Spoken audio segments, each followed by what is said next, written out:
सातपुड्यातील अंबाबर्वा अभयारण्यामध्ये 2 वाघ, 5 बिबट व 24 अस्वलांचे दर्शन झाल्याची माहिती आहे। महाराष्ट्र मध्य प्रदेशाच्या सीमारेषेवरील सातपुडा पर्वत रांगांमध्ये निसर्गाचे हे नंदनवन आहे।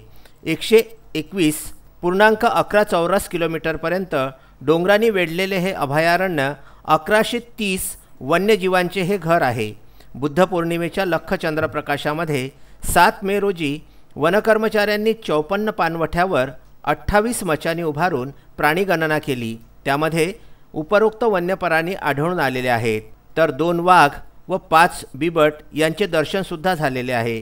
निसर्ग अनुभव कार्यक्रम हा प्रथम कोरोना संक्रमणाच्या भीतीमुळे 21 वनकर्मचारी, वनमजूर, STFचे कर्मचारी यांच्याच मदतीने राबविण्यात आला। यावेळी पर्यटकांना व वन्यप्रेमींना वन्यजीव विभागाने शासन आदेशामुळे प्रवेश दिला नाही। अंबाबर्वा अभयारण्यामध्ये 19 बीट आहेत, तर 4 वर्तुळे आहेत। या अभयारण्यामध्ये नैसर्गिक 16 पाणवठे व कृत्रिम 38 पाणवठे आहेत।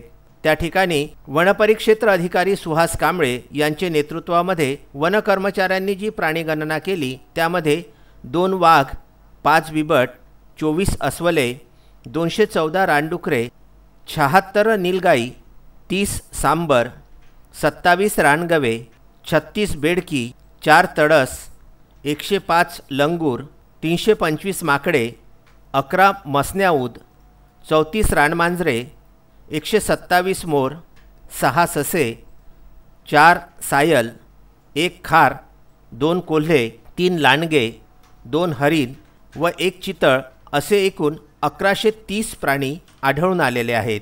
सातपुड्यातील अंबाबर्वा येथून मोहम्मद फारूक यांचा वृत्तांत।